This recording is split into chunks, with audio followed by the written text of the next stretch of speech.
Hi hello friends, ಎಲ್ರಿಗೂ ನಮಸ್ತೆ. Welcome back to my channel. ಹೇಗಿದ್ದೀರಾ ಎಲ್ಲರೂ ಚೆನ್ನಾಗಿದ್ದೀರಾ ಅಂತ ಭಾವಿಸ್ತಾ ಇವತ್ತು ನಾನು ನಮ್ಮ ಚಾನಲ್ನಲ್ಲಿ ಉತ್ತರ ಕರ್ನಾಟಕ ಸ್ಪೆಷಲ್ ಆದಂತಹ ಮಿರ್ಚಿಯನ್ನು ಮಾಡ್ತಾಯಿದ್ದೀನಿ. ಬನ್ನಿ ಇವಾಗ ಅದಕ್ಕೆ ಏನೇನು ಇಂಗ್ರೀಡಿಯೆಂಟ್ಸನ್ನು ತೊಗೊಂಡಿದ್ದೀನಿ ಅಂತ ತೋರಿಸ್ತೀನಿ. ಮೊದಲು ನಾನಿಲ್ಲಿ ಮೆಣಸಿನ್ಕಾಯನ್ನು ಈ ರೀತಿ ಒಂದು ಕಡೆ ಈ ರೀತಿಯಾಗಿ ಸ್ಲಿಟ್ ಮಾಡಿ ಇಟ್ಕೊಂಡಿದ್ದೀನಿ ಫ್ರೆಂಡ್ಸ್. ನೋಡಿ, ಈ ಕಡೆ ಸ್ಲಿಟ್ ಮಾಡಿಲ್ಲ, ಒಂದು ಕಡೆ ಮಾತ್ರ ಸ್ಲಿಟ್ ಮಾಡಿ ಇಟ್ಕೊಂಡಿದ್ದೀನಿ.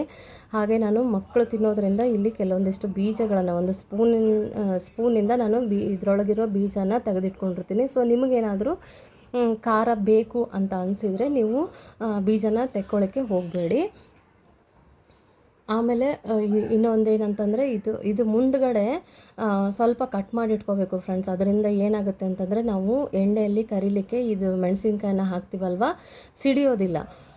ಅದರಿಂದ ನಾನು ಮುಂದ್ಗಡೆ ಎಲ್ಲ ಮೆಣಸಿನ್ಕಾಯಿಗೂ ಮುಂದ್ಗಡೆ ಸ್ವಲ್ಪ ಕಟ್ ಮಾಡಿ ಇಟ್ಕೊಂಡಿರಬೇಕು. ಹಾಗೆ ಸ್ವಲ್ಪ ಅಜ್ವಾನನ ತೊಗೊಂಡಿದ್ದೀನಿ, ಸೋಡಾ ಪುಡಿ, ನಂತರ ಇಲ್ಲಿ ಜೀರಿಗೆ ಮತ್ತು ಉಪ್ಪನ್ನು ಮಿಕ್ಸಿ ಮಾಡಿ ಇಟ್ಕೊಂಡಿದ್ದೀನಿ.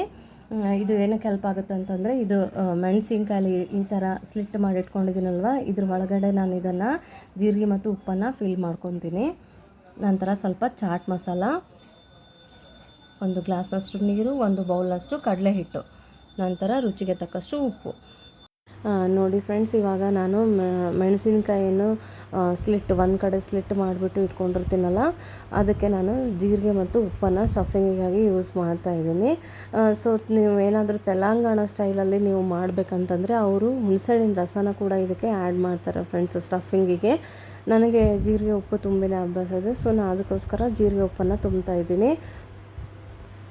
ನಾವು ಈ ಮೆಣಸಿನ್ಕಾಯಿಗೆ ಜೀರಿಗೆ ಉಪ್ಪನ್ನು ಸ್ಟಫಿಂಗಿಗಾಗಿ ಯೂಸ್ ಮಾಡ್ತಾ ಇರೋದ್ರಿಂದ ನಾವು ಮಿರ್ಚಿಗೆ ಹಿಟ್ಟು ಕಲಿಸ್ತೀವಲ್ವ, ಕಡಲೆಬೇಳೆ ಹಿಟ್ಟು ಕಲಸೋ ಹೊತ್ತಿಗೆ ಸ್ವಲ್ಪ ಪ್ರಮಾಣದಲ್ಲಿ ಅದಕ್ಕೆ ಉಪ್ಪನ್ನು ಹಾಕೋಬೇಕು. ಯಾಕಂದರೆ ಆಲ್ರೆಡಿ ಇದರಲ್ಲಿ ನಾವು ಜೀರಿಗೆ ಮತ್ತು ಉಪ್ಪನ್ನು ಹಾಕಿರೋದ್ರಿಂದ ಸ್ವಲ್ಪ ಪ್ರಮಾಣದಲ್ಲಿ ನಾವು ಉಪ್ಪನ್ನು ಹಿಟ್ಟಿಗೆ ಹಾಕೋಬೇಕಾಗತ್ತೆ. ನೋಡಿ, ಇದೇ ಥರ ಎಲ್ಲ ಮೆಣಸಿನ್ಕಾಯಿಗೂ ಕೂಡ ಸ್ಟಫ್ ಮಾಡಬೇಕಾಗತ್ತೆ.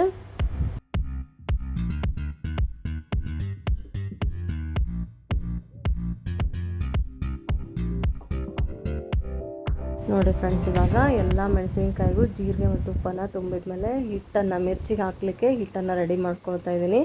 ನಾನಿಲ್ಲಿ ಒಂದು ಬೌಲ್ನಷ್ಟು ಹಿಟ್ಟನ್ನು ತೊಗೊಂಡಿದ್ನಲ್ಲ, ಅದನ್ನು ಹಾಕ್ಕೊಳ್ತಾ ಇದ್ದೀನಿ. ಅದಕ್ಕೆ ಏನು ಮಾಡಬೇಕು, ಇವಾಗ ಸ್ವಲ್ಪ ಸೋಡಾ ಪುಡಿಯನ್ನು ಹಾಕ್ಕೋಬೇಕು ಫ್ರೆಂಡ್ಸ್. ಸೋಡಾ ಪುಡಿ ಏನಂತಂದರೆ ಒಂದು ಬೌಲ್ ಹಿಟ್ಟಿಗೆ ನಾನು ಕೇವಲ 2 ಚಿಟಿಕೆ ಅಷ್ಟು ಸೋಡಾ ಪುಡಿಯನ್ನು ಮಾತ್ರ ಬಳಸ್ಕೊಳ್ತಾ ಇದ್ದೀನಿ. ಇದು ಕರೆಕ್ಟ್ ಮೆಜರ್ಮೆಂಟ್ ಫ್ರೆಂಡ್ಸ್. ನೀವು ಇದಕ್ಕಿಂತ ಜಾಸ್ತಿನೂ ಹಾಕ್ಕೊಳ್ಬೇಡಿ, ಇದಕ್ಕಿಂತ ಕಡಿಮೆನೂ ಕೂಡ ಹಾಕ್ಕೊಳ್ಬೇಡಿ.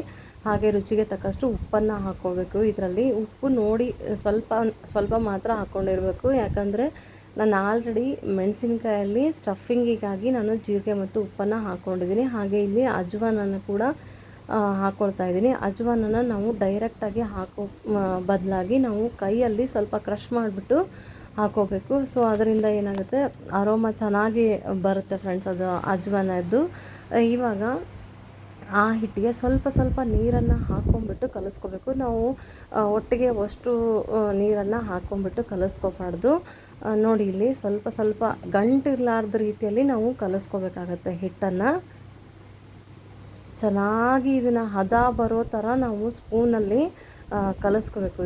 ಈ ಥರ clockwise, anticlockwise ಥರ ಕಲಿಸ್ಕೋಬೇಕು. ಏನಂದರೆ ಸ್ಪೂನಿಂದ ನಾವು ಈ ರೀತಿ ಮೇಲಿಂದ ಬಿಟ್ಟಾಗ ಫುಲ್ಲು ನೀರಾಗಿನೂ ಬಿಡಬಾರ್ದು ಫ್ರೆಂಡ್ಸ್ ಕೆಳಗೆ. ಆಮೇಲೆ ಫುಲ್ಲು ಗಟ್ಟಿಯಾಗಿಯೂ ಇರಬಾರ್ದು. ಸ್ವಲ್ಪ ಮೀಡಿಯಮ್ಮಲ್ಲಿ ಈ ಥರ ನೋಡಿ, ಈ ಥರ ಕನ್ಸಿಸ್ಟೆನ್ಸಿಯಲ್ಲಿ ಇರಬೇಕು. ಈ ಥರ ಕನ್ಸಿಸ್ಟೆನ್ಸಿಯಲ್ಲಿ ಹಿಟ್ಟು ಇತ್ತಂದರೆ ಏನಾಗುತ್ತೆ, ನಮ್ಮ ಮಿರ್ಚಿ ಕ್ರಿಸ್ಪಿಯಾಗಿ ಬರ್ತವೆ ಫ್ರೆಂಡ್ಸ್. ನೋಡಿ, ಇವಾಗ ಇಲ್ಲಿ ನಾನು ಮಿರ್ಚನ್ನು ಹಾಕ್ಕೊಳ್ತಾ ಇದ್ದೀನಿ. ಎಣ್ಣೆ ಕಾದ ನಂತರ ನಾವೇನು ಆಲ್ರೆಡಿ ಸ್ಟಫ್ ಮಾಡಿ ಇಟ್ಕೊಂಡಿರ್ತೀವಲ್ವ, ಅದನ್ನು ಏನು ಮಾಡಬೇಕು, ಒಂದೊಂದೇ ಮೆಣಸಿನ್ಕಾಯಿನ ತೊಗೊಂಬಿಟ್ಟು ಆ ಹಿಟ್ಟಲ್ಲಿ ಅದ್ದಿ ನಾವು ಒಂದು ಸೈಡ್ ಫುಲ್ಲು ಕಂಪ್ಲೀಟಾಗಿ ಹಿಟ್ಟು ಮುಳುಗೋ ಥರ ಮೆಣಸಿನ್ಕಾಯಿನ ಹಾಕ್ಕೋಬಾರ್ದು. ಒಂದು ಸೈಡ್ ಮೆಣಸಿನ್ಕಾಯಿ ಕಾಣ್ತಿರಬೇಕು. ಅದರಿಂದ ಏನಾಗುತ್ತೆ, ಮಿರ್ಚಿ ಅದು ಕೂಡ ಫ್ರೈ ಆಗುತ್ತೆ ಮೆಣಸಿನ್ಕಾಯಿ ಎಣ್ಣೆಯಲ್ಲಿ. ಅದರಿಂದ ಮಿರ್ಚಿ ತುಂಬ ಚೆನ್ನಾಗಿ ಕ್ರಿಸ್ಪಿಯಾಗಿ ಬರ್ತವೆ ಫ್ರೆಂಡ್ಸ್. ಮಿರ್ಚಿಯನ್ನು ಕರಿಯುವಾಗ ನಾವು ಹೈ ಫ್ಲೇಮಲ್ಲಿ ಇಟ್ಬಿಟ್ಟು ಕರಿಬಾರ್ದು. ಹೈ ಫ್ಲೇಮಲ್ಲಿ ಇಟ್ಟಿದೆ ಅಂತಂದರೆ ಏನಾಗುತ್ತೆ, ಮೇಲೆ ಮಾತ್ರ ರೆಡ್ಡಾಗಿ ಕ್ರಿಸ್ಪ್ ಆಗಿಬಿಡುತ್ತೆ ಬೇಗ, ಬಟ್ ಒಳಗೆ ಏನಾಗುತ್ತೆ, ಹಿಟ್ಟಿಟ್ಟು ಹಾಗೆ ಉಳಿದಿರುತ್ತೆ. ಅದಕ್ಕೋಸ್ಕರ ನಾವು ಮೀಡಿಯಮ್ ಫ್ಲೇಮಲ್ಲಿ ಇಟ್ಬಿಟ್ಟು ಕರಿಬೇಕು. ನೋಡಿ, ಇಲ್ಲಿ ಇವಾಗ ಎಷ್ಟು ಚೆನ್ನಾಗಿ ಅಂದರೆ ಅಷ್ಟು ಚೆನ್ನಾಗಿ ಫ್ರೈ ಆಗ್ತಾಯಿವೆ. ಮಿರ್ಚಿ ಅಂದರೆ ಯಾರಿಗಿಷ್ಟ ಇಲ್ಲ ಹೇಳಿ ಫ್ರೆಂಡ್ಸ್, ಪ್ರತಿಯೊಬ್ಬರಿಗೂ ತುಂಬಾ ಇಷ್ಟ ಆಗುತ್ತೆ. ಎಸ್ಪೆಷಲಿ ಮಳೆ ಬರುವಂಥ ಟೈಮಲ್ಲಂತೂ ಹೇಳಿ ಮಾಡಿಸಿದ ರೆಸಿಪಿ ಫ್ರೆಂಡ್ಸ್ ಇದು. ಮಂಡಕ್ಕಿ ಜೊತೆಗಂತೂ ಒಳ್ಳೆ ಕಾಂಬಿನೇಷನ್ ಆಗಿರುತ್ತೆ. ಮಿರ್ಚಿಗೆ ನಾವು the best evening snacks recipe ಅಂತ ಕೂಡ ಹೇಳ್ಬೋದು. ನಮ್ಮ ಕಡೆ ಅಂತೂ ಎಸ್ಪೆಷಲಿ ಯಾವುದೇ ಫಂಕ್ಷನ್ ಅಟೆಂಡ್ ಆಗಲಿ, ಯಾವುದೇ ಮದುವೆ ಸಮಾರಂಭ ಆಗಲಿ, ಯಾವುದೇ ಫಂಕ್ಷನ್ ಆಗಲಿ, ಆಲ್ಮೋಸ್ಟ್ ಆಲ್ ಮಿರ್ಚಿಯನ್ನು ಎಲ್ಲರೂ ಮಾಡಿಸೇ ಬಿಟ್ಟಿರ್ತಾರೆ ಫ್ರೆಂಡ್ಸ್. ಅಷ್ಟೊಂದು ಇಷ್ಟ ಈ ಕಡೆ ಜನರಿಗೆ. ನೋಡಿ ಎಷ್ಟು ಕ್ರಿಸ್ಪಾಗಿ ಬಂದಿದ್ದಾವೆ ನೋಡಿ ಅಲ್ಲಿ. ಹಾಗೆ ಮೆಣಸಿನ್ಕಾಯಿ ಕೂಡ ಚೆನ್ನಾಗಿ ಫ್ರೈ ಆಗಿದ್ದಾವೆ.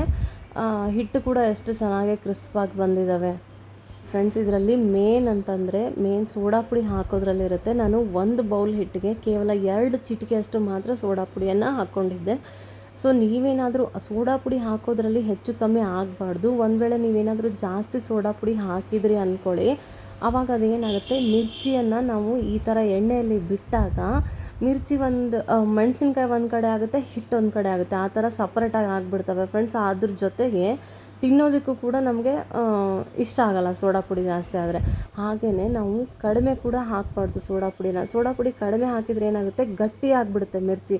ಅಷ್ಟೊಂದು ಪಳ್ಳಾಗಿ ಬರಲ್ಲ, ಕ್ರಿಸ್ಪಾಗಿ ಬರಲ್ಲ, ಗಟ್ಟಿ ಆಗಿಬಿಡುತ್ತೆ. ಅದು ಅಷ್ಟೊಂದು ರುಚಿ ಕೊಡಲ್ಲ. ಅದಕ್ಕೆ ನಾವೇನು ಮಾಡಬೇಕು, ಕರೆಕ್ಟಾಗಿ ಎಕ್ಸಾಕ್ಟಾಗಿ ನಾವು ಅಳತೆ ಮಾಡ್ಕೊಂಡ್ಬಿಟ್ಟು ಒಂದು ಬೌಲ್ ಹಿಟ್ಟಿಗೆ ಕೇವಲ 2 ಚಿಟಿಕೆ ಅಷ್ಟು ಮಾತ್ರ ನಾವು ಸೋಡಾ ಪುಡಿಯನ್ನು ಯೂಸ್ ಮಾಡಿದರೆ ಈ ರೀತಿಯಾಗಿ ಕ್ರಿಸ್ಪಾಗಿ ಬರ್ತವೆ ನೋಡಿ ಫ್ರೆಂಡ್ಸ್. ಇವತ್ತಂತೂ ನಿಜ ತುಂಬಾ ಅಂದರೆ ತುಂಬ ಇಷ್ಟಪಟ್ಟರು ನಮ್ಮ ಮನೆಯಲ್ಲಂತೂ ಎಲ್ಲರೂ. ಈ ಒಂದು ಮಿರ್ಚಿಯ ರೆಸಿಪಿ ನಿಮಗೆ ಇಷ್ಟ ಆಗಿದ್ದಲ್ಲಿ ದಯವಿಟ್ಟು ಲೈಕ್ ಮಾಡಿ, ಶೇರ್ ಮಾಡಿ ಹಾಗೂ ಸಬ್ಸ್ಕ್ರೈಬ್ ಮಾಡಿ. ಪಕ್ಕದಲ್ಲಿರೋ ಬೆಲ್ ಐಕಾನ್ ಮೇಲೆ ಕ್ಲಿಕ್ ಮಾಡಿದ್ರೆ ನಿಮಗೆ ಮೊದಲು ನೋಟಿಫಿಕೇಷನ್ ಬರುತ್ತೆ ಫ್ರೆಂಡ್ಸ್. ಹಾಗೆಯೇ ದಯವಿಟ್ಟು ಯಾರು ಈ ಚಾನಲನ್ನು ಸಬ್ಸ್ಕ್ರೈಬ್ ಮಾಡದೆ ಹಾಗೆ ನೋಡ್ತಾ ಇರುವಿರೋ ದಯವಿಟ್ಟು ಅವರೆಲ್ಲರೂ ಸಬ್ಸ್ಕ್ರೈಬ್ ಮಾಡಿ. ನಿಮ್ಮ ಒಂದು ಸಬ್ಸ್ಕ್ರೈಬು ಹಾಗೆ ನಿಮ್ಮ ಒಂದು ಕಂಪ್ಲೀಟ್ ಆದ ವ್ಯೂ ನಮಗೆ ಬ್ಯಾಕ್ ಬೋನ್ ಅಂತಲೇ ಹೇಳ್ಬೋದು ಫ್ರೆಂಡ್ಸ್. ಇದರಿಂದ ಏನಾಗುತ್ತೆ, ನಮಗೆ ನೆಕ್ಸ್ಟ್ ವಿಡಿಯೋ ಹಾಕಲಿಕ್ಕೆ ಎನ್ಕರೇಜ್ ಮಾಡಿದ ಹಾಗೆ ಆಗುತ್ತೆ. ದಯವಿಟ್ಟು ಅದಕ್ಕೆ ಹೇಳ್ತಾ ಇದ್ದೀನಿ, ಯಾರು ಈ ಚಾನಲನ್ನು ಸಬ್ಸ್ಕ್ರೈಬ್ ಮಾಡದೆ ಹಾಗೆ ನೋಡ್ತಾ ಇದ್ದೀರೋ ದಯವಿಟ್ಟು ಸಬ್ಸ್ಕ್ರೈಬ್ ಮಾಡ್ಕೊಳ್ಳಿ ಅಂತ ಹೇಳ್ತಾ, ಈ ವಿಡಿಯೋನ ಯಾರು ಕಂಪ್ಲೀಟಾಗಿ ನೋಡ್ತಾ ಇದ್ದೀರೋ ಅವರೆಲ್ಲರಿಗೂ ತುಂಬ ಹೃದಯದ ಧನ್ಯವಾದಗಳನ್ನು ಹೇಳ್ತಾ, ಮತ್ತೆ ನಾನು ನಿಮಗೆ ನೆಕ್ಸ್ಟ್ ವಿಡಿಯೋದೊಂದಿಗೆ ಮೀಟ್ ಆಗ್ತೀನಿ. ಅಲ್ಲಿ ತನಕ take care, by, have a nice day friends.